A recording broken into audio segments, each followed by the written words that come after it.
ஃபாத்திமா திரைப்படத்தினுடைய பாடல் வெளியீட்டு விழாவிற்கு வருகை தந்திருக்கிற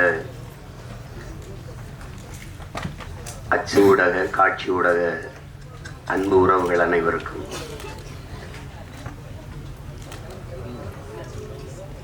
மேடையிலே அமர்ந்திருக்கிற பெருமக்கள், கலைஞர்கள், அரங்கை நிறைத்து அமர்ந்திருக்கிற என் அன்பு சொந்தங்கள் அனைவருக்கும் என்னுடைய அன்பும் வணக்கமும்.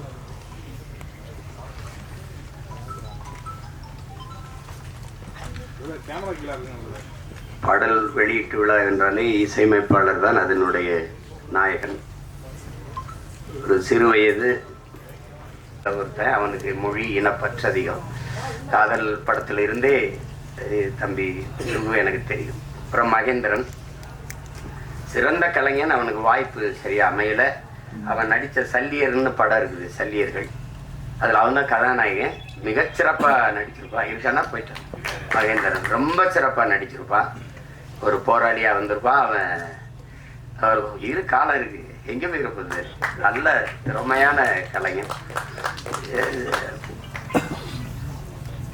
அப்புறம் என் தம்பி துரைமுருகன், சரி, அவன் சமூக பற்றாளர், சமூக ஆர்வலர்.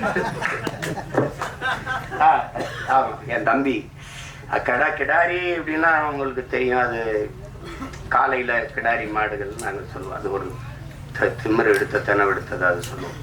அது கிடாரி படத்தில் ரொம்ப அருமையான இது கையாண்டிருக்கு. குறிப்பாக எங்கள் அண்ணன் வேல ராமூர்த்தியுடைய கதாபாத்திரம் எனக்கு இன்னும் மனசில் இருக்கு. தம்பி பிரசாத் முருகேசன் அவர்கள்.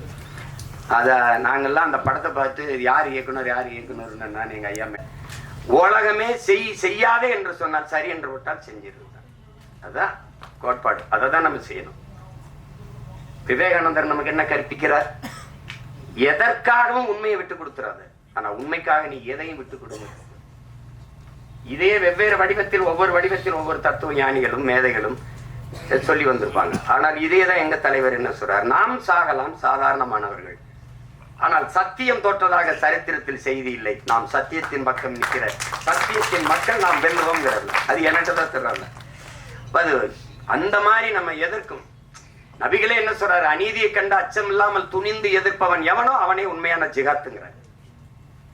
அநீதின்னு தெரிஞ்சிருச்சு, அவன் எதிர்க்கணும். செய்வார் என்ன சொல்றான்? உலகத்தில் எங்கெங்க அநியாயம் நடக்குதோ அதை கண்டு நீ பொறுக்க முடியாமல் கோவப்படுவாய், ஆனால் நீனும் என் தோழனாகிறான். நீனும் என் தோழன் தான். நான் தம்பி படத்துல இறுதியில் அந்த உரையாடல் அவருடைய கோட்பாடு அதை எடுத்து போட்டுப்பேன். அப்ப அது அச்சப்பட்டுக்கிட்டே இருந்தா மேல் பாதியில குடிக்கிற நீர்ல இந்த நூற்றாண்டுல ஒருத்தன் சிங்கத்தை கலக்குறான்னா அதையும் சைத்துக்கிறது, எல்லாத்தையும் சைத்துக்கிறது. சைத்து தான் ஒரு அடிமை எப்படி பிறக்கிறான்னு நினைக்கிறீங்க? அடிமை எப்படி பிறக்கிறான்? அநீதியை கண்டு எதிர்க்க துணிவில்லாதவன் அதை சகித்துக் கொள்கிறான். தொடர்ந்து சகித்துக் கொள்கிறவன் அடிமையாகிறான். இவ்வளவுதான் அடிமையின் பிறப்பு. அப்படிதான் நம்ம அடிமையாயிட்டோம். எதை உங்களால ஏத்துக்க முடியுது? ஊழல் தெரியுது, லஞ்சம் தெரியுது, மணலள்ளி விற்கிறான் தெரியுது, சாராங்காய்ச்சி விற்கிறான், கஞ்சா வின்னு கொக்கைன் எல்லாம் விற்கிறான் தெரியுது, ஆனால் கேட்க முடியாது. இது காரணம் பயம்.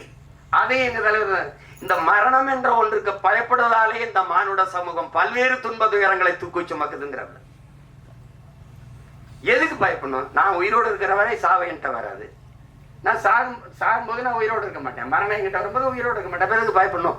பயப்படுறதுனால ஒருத்தர் நீண்ட நாள் வாழ்ந்துருவான்னா நம்ம எல்லாம் பயந்துட்டே இருக்கலாம். அர்த்தமற்றது. பயம்ங்கிறது கோழைகளின் தோழன், அது வீரனுக்கு எதிரி. அது எங்களுக்கு அஞ்சுவதும் அடிபணிவதும் தமிழன் பரம்பரைக்கு கிடையாதுன்னு தான் எங்க தலைவர் எங்களை வளர்த்துருக்காரு. அது கிடையாது. அதுல ஒரு இயக்குனரா நீங்க என் தம்பி கார்வன் நினைப்பாக்குறீங்க. படம் என் தம்பி துறையெல்லாம் பார்த்துட்டாரு, நான் பார்க்கல. அது பார்க்கறதுக்கு அது நேரம் வாய்க்கல. இந்த 3 பாடல்கள் அவர் எடுத்த முன்னோட்டம், அவர் சொல்லுகிற செய்தி, அதுலயே தெரியுது அவர் எதை தொட்டு எதை சொல்ல போறாரு அப்படின்னு. இங்க ஒண்ணு நீங்க கவனிங்க, மதம் மாறிக்கொள்ளக்கூடியது, ஆனா மொழியும் இனமும் மாறிக்கொள்ள முடியாது. அது அடிப்படையில நீங்க புரிஞ்சுக்கணும். மதத்தையும் தாண்டிய ஒரு புனிதம் இருக்கு, அதுதான் மனிதம். அதை யாரும் அவர்கள் தேடுவதும் இல்லை, போறதும் இல்லை. இஸ்லாமியருக்கு ஒரு உயிர், கிறிஸ்தவனுக்கு ஒரு உயிர், இந்துக்கு ஒரு உயிர் என்று கிடையாது. எல்லா உயிரும் யாரு மேல கீறினாலும் ரத்தம் ஒண்ணுதான். ஆக மொத்தம் இப்ப நீ நானும் 10 மாதம் தான் நம்ம தாத்தா பட்டுக்கோட்டை பாடினது நிலையில் வச்சுக்கணும். இதுதான் இங்க இருக்கிற பிரச்சனை. எல்லாருக்கும் எல்லா மதங்களையும் மனிதம் இருக்கு, எல்லா மதங்களையும் சிக்கல் இருக்குது. இதை கடந்து போய் இந்த உலகத்துல எல்லாரும் மனிதனை மனிதன் கொள்வதற்கு, இத்தனை உயிர் அழிப்பதற்கு எத்தனை விதமான ஆயுதங்களை கண்டுபிடிக்கிறான். ஆனா அந்த ஆயுதங்களை எல்லாம் வெல்லுகிற ஒரு ஆற்றல் அவன்கிட்ட இருக்கு, அதான் பேரன்பு. அந்த அன்பால எல்லா ஆயுதங்களையும் வீழ்த்த முடியும். அதுதான் இன்னைக்கு நீங்க உலகத்துல எவன் பாடுனா புதியதொரு உலகம் செய்யும் கெட்ட போரிடும் உலகத்தை வேரோடு சாய்ப்பவன் பண்ணது எந்த ஆத்த புரட்சி பாவலன் தான். அவனுடைய பேரனும் பேத்திகளும் கெட்ட போறனால வேரோட சாஞ்சிச்சு ஈழத்துல. அதானே அது சிக்கல். அந்த மாதிரி நேரத்துல இறுதி போர்க்கட்ட சூழல்ல என் தலைவன் இருந்து நான் வந்த பிறகு தொடர்ச்சியா பேசி பேசி சிறைப்படுத்தப்பட்டேன். யாருமே என்கிட்ட நெருங்க பயந்தாங்க. ஓராண்டுகளுக்கு மேல சிறையில இருந்துட்டேன். அப்ப அந்த நேரத்துல ரொம்ப சோர்வு. அப்ப என்னை தேடி ஒருத்தர் படம் எடுக்கணும்னு வர்றாருல, ஒருத்தர் வேற வந்தவர். அவர் அதுக்கு முன்னாடி 2 படம் எடுத்துக்காரு. வந்து என்னோட வந்து படம் எடுக்கணும்னு சொன்ன அந்த மனநிலையில படம் எடுக்கல. ஆனா என்னோட வந்தது அவர் ஆறுதலா இருந்தது. அப்ப பேசும்போது அது காரணம் வந்து அவர் சொன்னார் மாதிரி நான் கத்தி கதறி வெடிச்சு இந்த உதாரணமா இந்த ஈழ படுகொலை எப்ப பேசி பேசி சிறைப்பட்டாலும் அது கவனிச்சிருக்காரு. ஒருத்தர் இப்படி பேசிட்டு இருக்காருன்னா அந்த ஈர்ப்பு, அவர் திருநெல்வேலி இருக்காரு, நான் சிவகங்கையில் இருக்கேன். எங்க 2 பேரையும் வந்து ஒரு இடத்துல சேர்த்த பிறகு இந்த படத்துக்கு இந்த இதுக்கு சம்பந்தம் இல்லை, இந்த பாடல்கள் சம்பந்தம் இல்லை. ஆனாலும் நீங்க தெரிஞ்சுக்கணும், ஒருத்தருக்கு இந்த பாடல்களுக்கு சம்பந்தம் இருக்கு. விழி மூடி மறைந்தாலும் முத்துக்குமரா, எங்கள் மனதோடு நிறைந்தாயே முத்துக்குமரா, தாய் அன்போடு தனையேந்த முத்துக்குமரா, உன் பெரும் தியாகம் மறவோமே பச்சை தமிழா, நீ விழி மூடி மறைந்தாலும் முத்துக்குமரா, எங்கள் நீ மனதோடு நிறைந்தாயே முத்துக்குமரா, பகைமையும் துரோகமும் தாய் மண்ணை சூழ, பாவிகள் கூட்டமோ நம்மை வந்து ஆள, எரிமலையாயளவே மறந்திங்கு போக, எலி பொறியில் எலியாய் தமிழனும் நோக, மனம் பொறுக்காமல் சென்னறுப்பாலே உனை தீண்டியே எம் உணர்வையே எரிய வைத்தாயே நீ. இந்த பாட்டு பாருங்க. மூடி மறைந்தாலும் முத்துக்குமரா, எங்கள் மனதோடு நிறைந்தாயே முத்துக்குமரா. இந்த பாட்டு ஆண்ட பரம்பரை இன்று மாண்டு போவதோ, ஆள பிறந்தவன் இன்று அடிமையாவதோ, வீர தமிழினம் இங்கு வீழ்ந்து போவதோ, வீணர் கூட்டம் இங்கே நம்மை ஆள்வதோ, எங்கள் இனத்தை அழிக்க துடிப்பவன் எவன், எரிமலையாற்றில் குளிக்க நினைப்பவன் அவன். இந்த பாட்டு தலைமகனே எம் பிரபாகரனே, தலைநகரே திரிகோண மலையே. இந்த பாடல்கள் வந்து இன்னைக்கு தமிழ்நாட்டுல எல்லா இடங்களையும் ஒலிக்குது. எங்களுடைய இன உணர்வுள்ள மக்கள் கூட்டங்கள்ல இது பரவலா கேட்கப்படுது. எங்களுடைய கட்சி பாடல்ல இது ஒரு கொள்கை பாடலா பரப்பப்படுது. இந்த பாட்டை வந்து 2010ஆம் ஆண்டு இதை தயாரிச்சு நாங்கள் செய்கிறோம். இது தம்பி இசைவேந்தன் ஒரு தம்பி எழுதின பாட்டை என்னுடைய அன்பு மைத்தனர் கவிதாஞ்சனை வச்சு இந்த பாடல்களை பதிவு செஞ்சோம். அதுக்கு அன்றைக்கே 10 லட்சம் ரூபாயை செலவழித்து இந்த பாட்டை பதிவு செய்து கொடுத்த தம்பி தான் என்னுடைய 6 உயிர் தம்பி சாரவண்ணன். அவனுக்கு இந்த மொழி மீதும் இனத்தின் மீதும் இருக்கிற பற்றுக்கு இதுவே உங்களுக்கு ஒரு சான்று. நாங்கள் 2 பேரும் இணைந்தோம் அப்படின்னா மொழி அழிந்தால் இனம் அழிந்து விடும். தமிழ் இல்லைன்னா தமிழர் இல்லை, தமிழர் என்ற இனம் இல்லைன்னா நாடு இல்லை, அவ்வளவுதான். இங்க எல்லாரும் தமிழ் தேசிய அரசியல், தமிழ் தேசிய அரசியல்னா ஒரு தீண்டத்தகாத வார்த்தை போலவும் வேற்றுக்கிற சொல்பவரும் மொழி காக்க, இனம் காக்க, மண் காக்க, மண்ணின் வளம் காக்க, மண்ணின் மக்களின் நலம் காக்க, அந்த மக்களின் மானம் காக்க ஒரு அரசியல் இருக்கு. அந்த அரசியல் தான் தமிழ் தேச அரசியல். இதெல்லாம் தேவையில்லைன்னா இது தேவையில்லை. அதான் சொல்றான்ல, இது தேவை.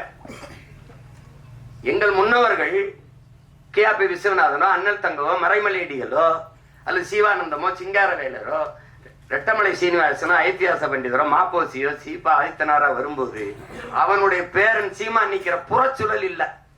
அன்னைக்கு காவிரியில் தண்ணி கட்ட அடிச்சு விரட்டல, அன்னைக்கு கச்சத்தீவை பறித்து கொடுத்துட்டு சுட்டு சுட்டு 840 மீன் வந்து சுட்டு போடல. மீத்தேன் எடுக்கணும், என் பூமி தாய் ஈரக்கொலை அறுக்கல, அணுகுல ஸ்டெர்லைட் இப்படி நச்சு ஆலைகளை நிறுவி எங்களை கொல்லல. எதை தேடினாலும் இந்த அரசியல் தேவைப்படும். தேவைதான் கண்டுபிடிப்பின் தான். இந்த அரசியல் வேணுமா, ஜெயிக்குமா ஜெயிக்காதா, அதை விட தேவையா தேவையில்லையா, அதுதான் கோட்பாடு.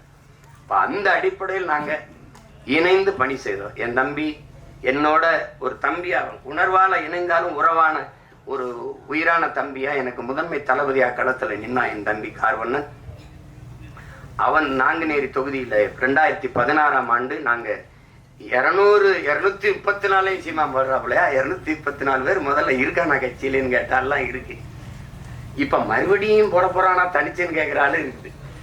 அப்ப போட்டோம். அதுல நாங்குநேரியில ஒரு தளபதியா நின்று களத்துல பணி செய்தவன் என்னுடைய தம்பி கார்வண்ணன். வெறும் திரைப்பட இயக்குனர் வச்சுக்கீங்க, அவனுக்குள்ள இருக்கிற போர்க்குணம் தான் இந்த மாதிரி கதைகளை தொடணும்ட்டு. அன்னைக்கு அவனுக்கு ஆதரவு இல்லை, இன்னைக்கு அண்ணன் இருக்கு, அண்ணனுக்கு பின்னாடி பெரிய படை இருக்கு. அதான் ஒண்ணும் இல்லை. திரையரங்கு கிடைக்குமா கிடைக்காதான்னு ஒரு அச்சப்படுற சூழல்ல நம்மளை தள்ளி விட்டுருக்காங்க. அதெல்லாம் மாறும். அதுக்கு ஒரு காலம் வருது. காலம் வரும் என்று காத்திருந்த தலைவனின் பிள்ளைகள் இல்லை, எங்களுக்கான காலத்தை உருவாக்கிய தலைவனின் பிள்ளைகள் நாங்க எல்லாரும். நீரின் போக்குல நீரில் நீஞ்சினவங்க இருக்கான், நெருப்பாற்றில் நீஞ்சியவன் எங்கள் தலைவன், அவன் பிள்ளைகள் நாங்க. இதெல்லாம் ஒண்ணும் இல்லை. உங்களுக்கு எல்லாருக்கும் சொல்றதுக்கு முன்னாடி என்கிட்ட வந்து ஒரு தடவை பேசும்போது பேச்சுவாக்குல சொல்றாப்புல, இந்த சாவு மனிதன் இந்த மரணம் ஒன்று பயப்படுறதுனாலதான் எல்லா சிக்கலையும் எதிர்கொள்ள வேண்டியது இருக்குதுன்னு ஒரு தடவை சொல்லிடுறாரு. திருப்பி தம்பி போறான் திருப்பி அப்படிங்கும்போது ஒரு தடவை சொல்றாரு, சாக துணிஞ்சிருங்க, எல்லாம் உங்களுக்கு சாதாரணமாயிருந்துட்டு. ஏன்னா சாக பயந்தவன் தரித்திரமாகிறான், சாக துணிஞ்சவனே சரித்திரமாகிறான். சான்று சாக்ரட்டிஸ் மரண தண்டனை விதிச்சாச்சு. அது குப்பியில வந்து விஷத்தை ஊத்தி வச்சாச்சு. 1 மணி நேரம் கழிச்சு குடிக்கலான்றான். யாரு? விஷத்தை ஊத்தினவன்.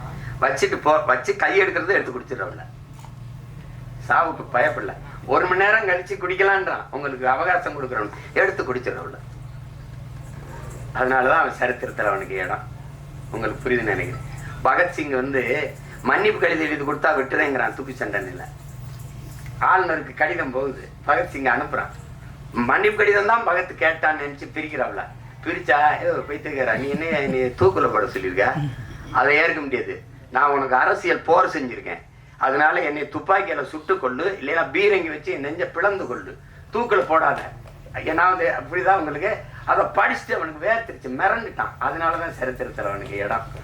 உங்களுக்கு புரியுதுன்னு நினைக்கிறேன். இவ வந்து நண்பர்கள் சொல்றாங்க, பகத் நீ வெளியில வா, நம்ம வந்து இன்னும் வீரியமா போராடலாம், ஒரு மன்னிப்பு கடிதம் தானே எழுதி கொடுத்துட்டு வந்துருன்ட்டு. பகத் சொல்றான், எல்லாரையும் போலதான் எனக்கும் வாழணும்னு ஆசை இருக்கு, ஆனால் நான் வெளியில வந்து வீரியமா போராடுவதை விட இந்த மரண கயிற்றை துணிஞ்சு முத்தமிட்டேன்னா பகத்தை போல வீரமிக்க மக்களை இந்த மண்ணின் விடுதலைக்கு பெற்றுத்தர வேண்டும் என்று எண்ணற்ற தாய்மார்கள் விரும்புவாங்க. அதனால நான் அந்த தூக்கு கயிறை முத்தமிடுறேன். ஆனாலும் பகத்துக்கு அந்த வீரமிக்க மரணத்தை வெள்ளக்காரன் தர சரியா இல்லை, சம்மதிக்கல. தூக்குதான்ட்டான். தூக்குல போடும்போது அவன் கேக்குறான், நீ ஏன்டா அந்த காலத்தை ஏன்டா நீ வந்து துப்பாக்கியில சுட சொன்ன, ஏன் பீரங்கில சுட்டு கொள்ள சொன்ன? இல்ல, என் உடலிலிருந்து கடைசி உயிர் துளி பிதுங்கி வெளியேறுகிற வரை என் தாயிலத்தை என் கால்கள் தொட்டுக்கொண்டே இருக்கணும், அதுக்குத்தான் நான் என்னை துப்பாக்கியில சுடுன்னு சொன்னேன்றான். திருப்பி தூக்குல போடும்போது அந்த கருப்பு அங்கி போட்டு மூடுவாங்க, பிளாக் மாஸ்க். 2 பேர் தான் எடுந்தானே, ஒன்னு பகத்சிங், இன்னொன்னு சதாம் ஹுசேன். உங்களுக்கு தெரியும் நினைக்கிறேன். எடுறான்ட்டான் பகத்சிங், அந்த கருப்பு துணி எடுறான்ட்டான். எடுத்துட்டு போட சொன்ன. ஏன்னா அந்த விழி பிதுங்கி என் உயிர் வெளியில கசிந்து போற கடைசி நொடி வர துளி வர என்னுடைய கண்கள் என் தாய் மண்ணை பார்த்துக்கிட்டே சாகணும்டான்னா. அதனாலதான் பகத்சிங் இன்னைக்கு வந்து நம்ம சரித்திரத்தில் இருக்கான். சேகுவேராவை சுடுறதுக்கு எதிரி நிறுத்தும் போது இப்படி குறி வைக்கிறான். அப்படியே குறி வைக்கும் போது, டியர் காம்ரேட், நீங்க என் நெத்திக்கு குறி வைக்கிறீங்கன்னு நினைக்கிறேன், கொஞ்சம் இடது பக்கமா வாங்க, இப்ப சுடுங்க. அதனாலதான் சேகுவேராக்கு இடம் உங்களுக்கு. அப்ப மரணத்துக்கு பாய்ந்தவெல்லாம் உங்களுக்கு தெரியுது. விவேகானந்தர் சொல்றாருல, வரலாற்றில் எப்போதும் வீரர்களுக்கு தான் இடம், அடிமைகளுக்கு இடம் இருந்திருக்கு. ஏன் ஏழைகளுக்கு கூட வரலாற்றில் இடம் இருந்திருக்கு, கோழைகளுக்கு ஒருபோதும் வரலாற்றில் இடம் இருந்தது இல்லை.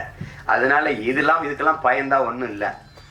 அப்ப அந்த துணிவுல தான் என்னுடைய தம்பி இந்த கருத்தை துணிஞ்சு எடுத்து படத்துல பதிவு செய்கிறார். அவருக்கு என்னுடைய பாராட்டுக்கள். அவன் என் தம்பிக்கு இருந்த இந்த திரையுலகம் மேல இருந்த பற்று வெளிப்படுது பாருங்க. அவனே தயாரிச்சு, அவனே இயக்கி, அதுல ஒரு கதாபாத்திரத்திலே நடிச்சு, தொடர்ந்து இது தமிழ் குடிமானும் அவருடைய தயாரிப்பு தான், அவருடைய இயக்கத்துல இது பண்ணியிருந்தார். இப்ப அந்த முயற்சியை நான் முழுக்க பாராட்டுறேன். என் தம்பி கார்வண்ணனுடைய படைப்பு என்பது என்னுடைய படைப்பு. நானே இயக்கியது போல ஒரு மகிழ்ச்சி, எனக்கு ஒரு உற்சாகமும் ஒரு பெருமையும் இருக்கு. அந்த படம் உறுதியாக வெல்லும். உலகெங்கும் இருக்கிற என் உயிர் சொந்தங்கள் என் தம்பிக்கு நல்ல ஆதரவு கொடுத்து இந்த படத்தை மாபெரும் வெற்றி படமாக மாற்றணும். அதுதான் அது. ஏன்னா அரிய படங்கள் தவிர்க்கப்பட்டது. ஒரு நல்வாய்ப்பா இன்னைக்கு உங்களுக்கு அயோத்தி, இந்த டூரிஸ்ட் ஃபேமிலி, இந்த மாதிரி படங்கள்லாம் மக்களால் ஏற்கப்பட்டுருச்சுங்கும் போது மனசு ஒரு நிறைவாக இருக்கு. இப்போ என் தம்பி சூரியோட மாமன் இதெல்லாம் நல்லா ஓடுதுங்கிறாங்க. கேட்டுக்கிருவேன் ஒவ்வொரு தடவை. ஐயா மேன அது பார்த்தீங்களா, நாங்கள் 2 பேரும் அராஜகம், அந்த மலையாளத்தில் ஒரு படம் வந்திருக்கு, அதில் இருக்கு, ஓடிடியில பார்த்துருங்க அப்படின்னு. அப்படி அந்த மாதிரி நாங்கள் ஒருத்தருக்கு ஒருத்தர் பரிமாறிக்கிறது. ஏன்னா இவங்கெல்லாம் சொல்றாங்க, நீங்க வேற தளத்துக்கு போயிட்டும் இதை நேசின்னு, காதலிச்ச பொண்ணு வேற ஒருத்தனை கல்யாணம் பண்ணிட்டு போனாலும் நல்லா இருக்கணும்னு வாழ்த்துற மாதிரி தான் இது. ஒன்றும் செய்ய முடியாது. எங்க அண்ணன் என்கிட்ட சொல்லும்போது, திரைக்கலை பேச்சு ரெண்டும் இராணுவத்தின் வலிமை மிக்க 2 பிரிவுகள் பா. ஒன்றை செய்ய ஒன்றையோ கைவிட்டக்கூடாது, நீங்க 2ஐயும் செய்யணும்னு. ஒன்றை செய்ய 2ஐயும் செய்யணும் தான் நினைக்கிறேன். அதை என் தம்பிக்கே திரையரங்கு கிடைக்காதுன்னு போயிட்டான்னா எனக்கு என்ன ஆகுன்னு நீங்க யோசிச்சுக்கிறோம். அது கடினம். அதனால படம் எல்லா தம்பிகளும் எடுக்கிறாங்க, படை கட்டத்தான் பெரிய யாரும் இல்லை. அதனால இந்த வேலையே எனக்கு சரியா இருக்கு. என் தம்பிகள் அதை செய்யட்டும். ஆனால் இதை பார்த்து ரசித்து வாழ்த்துறது அது என்னுடைய பொறுப்பு. இங்கே என் தம்பி கார்வன் சொன்னா, நம்மளை நாம பாராட்டலை யாருன்னு இல்லை, அது சொல்லி சீசர் சொல்றான், நீ அடுத்தனை உன்னை எந்திரிச்சு உன் தகுதியை பாராட்டுற வர பொறுத்து இருக்காதரா, நீயே எந்திரிச்சு பேரறிப்பு செஞ்சிரு, நான் ஆக சிறந்தவன் அப்படின்னு சொல்லிருன்றான். அதனால இப்ப எங்க அண்ணன் MS பாஸ்கரை நாங்க பாராட்டல, யார் பாராட்டுவா? இப்ப என் தம்பி கூல் சுரேஷ் அவனே பேசிட்டான்.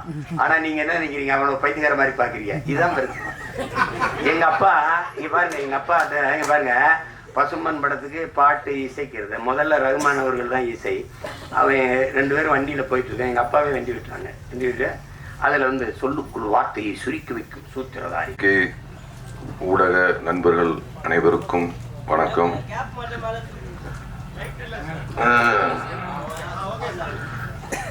மேடையிலே அமர்ந்திருக்கும் பெரியோர்கள் அனைவருக்கும், அண்ணன் செந்தமிழன் ஆருயிர் அண்ணன் சீமான் அவர்களுக்கும், மற்றும் மேடையிலே அமர்ந்திருக்கும் பெரியோர்கள் அவர்களுக்கும், தம்பி சாட்டை துரைமுருகன் அவர்களுக்கும் மற்றும் பெரியோர்கள் எல்லாருக்கும் என்னுடைய வணக்கத்தை தெரிவிச்சுக்கிறேன். இந்த படத்தில் நடிக்க எனக்கு வாய்ப்பு கொடுத்த தயாரிப்பாளர் இயக்குனர் எசக்கி கார்வணன் அவர்களுக்கும் என்னுடைய நன்றியை தெரிவிச்சுக்கிறேன். இந்த படத்தோட ஒளிப்பதிவாளர் சுகுமார் அண்ணனுக்கும் என்னுடைய நன்றியை தெரிவிச்சுக்கிறேன். படத்தோட இசையமைப்பாளர் தீபன் சக்கரவர்த்தி அவர்களுக்கும் நன்றியை தெரிவிச்சுக்கிறேன். மற்றும் சாயாதேவி அவர்களுக்கும், என் அண்ணன் படத்தில் பணிபுரிந்த அனைத்து நடிகர்களுக்கும், அண்ணன் MS பாஸ்கர் அவர்களுக்கும் என்னுடைய நன்றிகளை தெரிவிச்சுக்கிறேன். தம்பி VR பாக்கிரியா அவர்களுக்கும் நன்றி, கூல் சுரேஷ் அண்ணன் அவர்களுக்கும் நன்றி, மற்றும் அமைந்திருக்கும் அனைவருக்கும் நன்றி தெரிவித்து விடைபெறுகிறேன். நன்றி, வணக்கம். ரொம்ப சிம்பிளாக ஸ்வீட்டாக பேசி கிளம்பிட்டாருன்னு நினைக்கிறேன். உங்களுக்கும் ஒரு பெரிய வாழ்த்துக்கள். Thank you so much. அடுத்ததாக பரமசிவன் ஃபாத்திமா. இந்த படத்தை பத்தி நிறைய பேர் பேசி கேள்றோம்.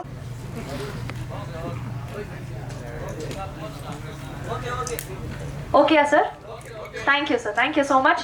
எல்லாருமே இருக்கைகள்ல உட்கார்ந்து மேடையில் வந்திருக்கிற அண்ணன் உள்ளிட்ட அனைவருக்கும் அன்பு வணக்கம். அண்ணன் இசக்கி கார்வணன் ஒரு உணர்வு குவியலான ஒரு நபர். பொதுவாகவே கலைஞர்கள் ரொம்ப உணர்ச்சி வசப்பட்டன்னு சொல்லுவாங்க. அதில் நான் கார்வன் ரொம்ப உணர்ச்சி வசப்பட்ட நபர். அது இந்த படத்தை பார்க்கும்போது தெரிஞ்சது அவர் எவ்வளவு அதனுடைய உணர்ச்சி என்பது இந்த மொழிக்கானது, இந்த இனத்துக்கானது, இந்த சமூகத்துக்கானது. அவர் என்ன அவர் ஊர்ல பார்த்தாரோ, என்ன அவர் ஊர்ல நடக்குதோ அதை வந்து உண்மைக்கு ரொம்ப நெருக்கமா இந்த படத்தை எடுத்து முடிச்சிருக்காரு. இந்த படத்தினுடைய ட்ரெய்லரை வந்து அண்ணன் சீமானவர்கள் வெளியிடும் போது நிறைய பேர் விமர்சனம் பண்ணியிருந்தாங்க. படத்தினுடைய ட்ரெய்லர்ல வந்து ஒரு சமூகத்துக்கு, குறிப்பிட்ட மதத்துக்கு எதிரானது மாதிரி இருக்கு, இது வந்து மதம் மாற்றத்துக்கு எதிரான படம் மாதிரி இருக்கு, அதனால ஒரு கிறிஸ்தவர்கள் வந்து இந்த படத்தை எதிர்ப்பாங்க, அப்புறம் அதேபோல வந்து இஸ்லாமியர்கள் இந்த படத்தை எதிர்ப்பாங்க, படத்துல வந்து இஸ்லாமிய தொப்பி வச்சுட்டு ஒரு கோவில்ல ஆடுற மாதிரியான காட்சிகள்லாம் இருக்கு அப்படின்னு சொல்லி நிறைய விமர்சனங்கள் எழுந்தது. அப்ப அண்ணன் கூட என்கிட்ட கேட்டாங்க, படம் பாத்தியாடா, படம் எப்படிடா எடுத்திருக்கான் அப்படின்னாரு. அன்றைக்கு வந்து அண்ணா தரையில் பேசியதை தம்பிகள் திரையில் எடுத்தார்கள். இன்றைக்கு அண்ணன் தரையில் பேசியதை தம்பி திரையில் எடுத்திருக்கார். அவ்வளவுதான். நான் அண்ணன் சீமானவர்கள் பேசுகிற அரசியல் பல்வேறு படங்கள்ல மறைமுகமா எடுக்கப்படும். அண்ணன் சீமானவர்களுக்கு கிரெடிட் கூட கொடுக்க மாட்டாங்க. வசனங்கள் வந்து அண்ணன் சீமானவர்கள் மேடையில பேசுற வசனமா இருக்கும், அதை பேசி அவங்க கைத்தட்டி வாங்கிட்டு போயிடுவாங்க, அதுக்கப்புறம் அதை மறந்து போயிடுவாங்க, கடந்து போவாங்க. ஆனா அண்ணன் அவர்கள் பேசுகிற அரசியலை ஒரு திரைமொழியாக மாற்றி அதற்குள்ள எங்க நீ போனாலும் உன்னுடைய வேரை மறக்க கூடாது அப்படிங்கிறத அந்த படம் சொல்ல வருகிற செய்தி. வையத்துள் வாழ்வாங்கு வாழ்பவன் வானுரையில் தெய்வத்துள் வைக்கப்படும் அப்படின்னு சொல்லி வள்ளுவர் சொல்றாரு. நம்ம அண்ணன் சீமான் சொல்லுவாங்க, நேத்து வரைக்கும் பெரியப்பாடா, செத்து போயிட்டா மாலை போட்டு கும்புற சாமியா மாறிடாரு. அதே போலதான் நமக்கு முத்துராமலிங்க தேவர் நம்ம கண்ணுக்கு முன்னாடி வாழ்ந்த ஒரு சாமி. அதே போலதான் நம்ம தாத்தா இம்மானுவேல் சேகரனார் கண்ணுக்கு முன்னாடி வாழ்ந்த ஒரு சாமி. அப்படித்தான் நம்ம தாத்தா காமராஜர் கண்ணுக்கு முன்னாடி வாழ்ந்த சாமி அப்படின்னு சொல்லி சீமானவர்கள் மேடையில பேசுவாங்க. அப்படி இந்த படத்துல குலசாமிகள் எப்படி உருவாக்கப்படுது, எப்படி இசக்கியம்ம, மாரியம்ம, பேச்சியம்ம, கருப்பசாமி இதெல்லாம் எப்படி உருவாக்கப்பட்டுச்சு அப்படிங்கிறத அவர் ஊர்ல பார்த்த கதைகளோடு ஒப்பிட்டு ஒரு திரைக்கதையை உருவாக்கி அண்ணன் கார்வணன் வந்து ஒரு ஆகச்சிறந்த படைப்பை கொடுத்திருக்காரு. தமிழ் குடிமகன் அப்படிங்கிற ஒரு படத்தின் மூலமாக வேறொரு அரசியலை பேசினாரு. அதே திருநெல்வேலி பக்கத்துல நம்ம எல்லாரும் வந்து ஒடுக்கப்பட்ட மக்களுக்கான படம், ஒடுக்கப்பட்ட மக்களுக்கான படம்னு சொல்றோம். அது குறிப்பா ஒரு குறிப்பிட்ட சமூகத்துக்கான படத்தை தான் ஒடுக்கப்பட்ட மக்களுக்கான படம்னு சொல்றோம். ஆனா தமிழ் சமூகத்துல ஒடுக்கப்பட்ட சமூகத்திலேயே, அதாவது பிற்படுத்தப்பட்ட சமூகத்திலேயே நிறைய சமூகங்கள் வந்து புறக்கணிக்கப்படுது. அப்படியே ஒரு புதிரை வண்ணார் அப்படிங்கிற ஒரு சமூகம் யாருமே இது வரைக்கும் வந்து பேசல. அதை வந்து அண்ணன் இசக்கி கார்வணன் தன் ஊர்ல பார்த்ததை அந்த சமூகம் எப்படி புறக்கணிக்கப்படுது அப்படிங்கிறத படத்துல வந்து காட்சிப்படுத்த தமிழ் குடிமகன் இன்னைக்கு ஓடிடி தளத்துல அந்த படம் வந்து மிகப்பெரிய வரவேற்பை பெற்றிருக்கிறது. அண்ணன் சீமான் அவர்கள் சமீபத்துல ஒரு பெரிய அரசியலை உடைச்சி எறிஞ்சார். கிட்டத்தட்ட 50 ஆண்டு காலமாக தமிழ் சமூகத்துல பெரிய பலூன் போல ஊதிய பெரிதாக்கப்பட்ட பிம்பத்தை உடைச்சி எறிஞ்சாரு. அண்ணன் சீமான் அவர்கள் உடைச்சி எறிஞ்ச பிம்பத்தை தமிழ் குடிமகன் படத்துல அண்ணன் இசக்கி கார்வணன் உடைச்சி எறிஞ்சார். ஒரே வேவ்லெங்த். ஏன்னா ஹரிராமகிருஷ்ணன் அப்படிங்கிற பேரை மாற்றி கார்வண்ணன்னு பேர் வச்சது அண்ணன் சீமான் தான். அவர் அண்ணன் சீமானுடைய தம்பி, எங்களுடைய அண்ணன்கள் அவரும் ஒருத்தர். அதனால இந்த படைப்பு சோரம் போகாது. அது தம்பியின் படைப்பு, தம்பிகளின் தம்பியுடைய படைப்பு. அதனால இந்த படைப்பு சோரம் போகாது. இந்த படத்துல ஆகச்சிறந்த இசையை வந்து தீபன் சக்கரவர்த்தி கொடுத்திருக்காங்க. இந்த இறுதி பாடல் நம்ம பார்த்தோம். நம்ம படம் முழுக்க பார்க்கும்போது ரொம்ப ஒரு உணர்ச்சி வசப்பட்ட பாடல், ஒரு ருத்ர தாண்டவம்னு சொல்லுவாங்க, சிவதாண்டவம். அதை கண்ணு முன்னாடி பார்த்த மாதிரி இருந்துச்சு.